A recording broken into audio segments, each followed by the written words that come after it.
Welcome back to the New World of Education Zoology YouTube channel. Today we will see about PGTR Zoology Unit 3 Biostatistics la median la individual series வந்து already பார்த்துட்டோம்.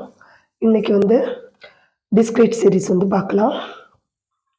இப்போ நமக்கு வந்து இந்த blue பாக்ஸ்ல கொடுத்திருக்கேன் இல்லையா, அது வந்து क्वेश्चनலயே கொடுத்திருக்குது. ஷூவோட சைஸ் கொடுத்திருக்காங்க, frequency கொடுத்திருக்காங்க. ஷூவோட சைஸ் கொடுத்ததை எக்ஸ்ன்னு வச்சுக்கிறோம், ஃப்ரீக்வென்சி கொடுத்ததை எஃப் அப்படின்னு வச்சுக்கிறோம். ஓகேவா? எப்போதுமே எஃப் அப்படின்னா டோட்டல் கண்டுபிடிச்சிருவோம், கீழே போட்டிருக்கேன். அண்டு இப்போ ஃபுல்லாக இது கொடுத்தாச்சு. இந்த சம்முக்கு நம்ம என்ன கண்டுபிடிக்கணும் அப்படின்னா குமுலேட்டிவ் ஃப்ரீக்வென்சி கண்டுபிடிச்சி தான் நம்ம வந்து ஆன்சர் கொண்டு வர முடியும். எப்படி வந்து குமுலேட்டிவ் ஃப்ரீக்வென்சி கண்டுபிடிக்கிறது அப்படின்னா, ஃப்ரீக்வென்சி எடுத்துக்கோங்க, 10 ப்ளஸ் அப்படியே ஆட் பண்ண வேண்டியதுதான். 10 + 15, 10 ஃபஸ்ட் அப்படியே போட்டுருங்க. 10 + 15 25, 25 + 22 47, 47 + 16 63. இப்படி ஆட் பண்ணி கொண்டு வந்து போட்டுறோம். இதுதான் வந்து குமுலேட்டிவ் ஃப்ரீக்வென்சி. இதை சிஎஃப் அப்படின்னு வந்து சொல்லுவோம். ஓகேவா?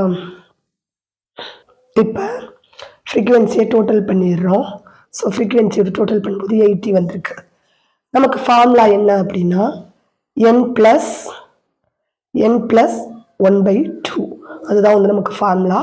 ஸோ ஃபார்முலா போட்டோம். இப்போ ஃபார்முலாவில் வந்து நம்ம சப்ஸ்டியூட் பண்ண போகிறோம். என்னோட மதிப்பு என்னன்னா இங்கே போட்டிருக்கோம், ஆட் பண்ணி 80. ஸோ 80யை கொண்டு போய் எண்ணுக்கு பதிலாக அப்ளை பண்ண போகிறோம். இப்போ எண்ணுக்கு பதிலாக 80 அப்ளை பண்ணி +1/2 ஃபார்முலாவில் உள்ளதை அப்படியே போட்டுட்டோம். இப்போ அந்த 80 ஒன்று 2ஆல் டிவைட் பண்ணால் 40.5 வந்து நம்மளுக்கு கிடைக்கிது. ஸோ இதுதான் ஆன்சர் அப்படின்னு சொல்லி போட்டுறக்கூடாது. இந்த 40.5 குமுலேட்டிவ் ஃப்ரீக்வென்சியில் எங்கே இருக்குது அப்படின்னு பார்க்கணும். 25க்கும் 47க்கும் இடையில இருக்குது. ஓகேவா? குமுலேட்டிவ் ஃப்ரீக்வென்சியில் நம்ம கண்டுபிடிச்சி வச்சுருக்கோம் இல்லையா, அதில் பார்க்கணும். 40.5 இப்போ 25க்கும் 47க்கும் இடையில இருக்குது. இதில் ஹை குமுலேட்டிவ் ஃப்ரீக்வென்சியை தான் கன்சிடர் பண்ணணும். ஸோ 25ஆ 47ஆ அப்படின்னு சொன்னால் நம்ம எதை எடுத்துக்கணும் அப்படின்னா 47 தான் வந்து எடுத்துக்கணும். ஹை குமுலேட்டிவ் ஃப்ரீக்வென்சியை தான் எடுத்துக்கணும். ஸோ 47 எடுத்துகிட்டு அதுக்கு நேராக இருக்கிற எக்ஸில் என்ன மதிப்பு இருக்கோ அதுதான் ஆன்சர். ஸோ 47க்கு நேராக எக்ஸில் என்ன எஃப்ஐ விட்டுறணும், ஃப்ரீக்வென்சியை விட்டுறணும். 47க்கு நேராக இருக்கிற எக்ஸ் மதிப்பு என்ன அப்படின்னா 6 இருக்கா? ஸோ ஆன்சர் என்னன்னா 6. இப்போ பார்த்தோன்னா கிளியர் கட்டாக உங்களுக்கு தெரியும். 47க்கு நேராக இருக்கிற எக்ஸோட மதிப்பு 6 தான் வந்து ஆன்சர். இதுதான் வந்து டிஸ்க்ரீட் சீரீஸ். எப்படி வந்து ஃபைண்ட் அவுட் பண்ணுறது, இண்டிவிஜுவல் சீரீஸ்க்கும் டிஸ்க்ரீட் சீரீஸ்க்கும் டிஃப்ரென்சியேட் அப்படின்னு சொன்னால், அந்த டிஃப்ரென்சியேஷன் என்ன அப்படின்னா கொடுத்துருக்க கொஸ்டினை வச்சு ஈஸியாக ஃபைண்ட் அவுட் பண்ண முடியும்.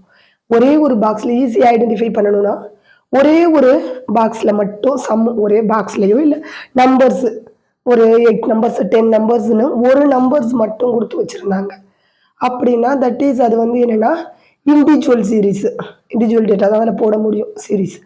அதே இது மாதிரி ஒரு எக்ஸ் கொடுத்து அடுத்த ஃப்ரீக்வென்சியும் கொடுத்துருந்தாங்க அப்படின்னாலே அது வந்து டிஸ்க்ரீட். இதே கண்டினியூஸ் வரும்போது கிளாஸ் இன்டர்வல் வரும். அந்த கிளாஸ் இன்டர்வல் கொடுத்துருந்தா கண்டிப்பாக அது வந்து கண்டினியூஸ் சீரீஸ். டிஸ்க்ரீட்னா இது மாதிரி 2 பாக்ஸ் வந்து வந்துடும். ஓகேவா? இதை வச்சு எந்த ஃபார்முலா வந்து சப்ஸ்டியூட் பண்ணி நம்ம போடணும், எந்த மெத்தடை யூஸ் பண்ணணும் அப்படிங்கிறது ஈஸியாக நம்மளால் ஃபைண்ட் அவுட் பண்ணிக்க முடியும். ஓகே ஃப்ரெண்ட்ஸ், அவ்வளோதான் இன்றைக்கானது. உடம்பு சரியில்லாதனால என்னால் வந்து அதிக நேரம் எடுக்க முடியலை. சரியானதுக்கப்புறம் கண்டினியூவாக எல்லாத்தையும் எடுத்துகிறேன். Okay friends, thank you.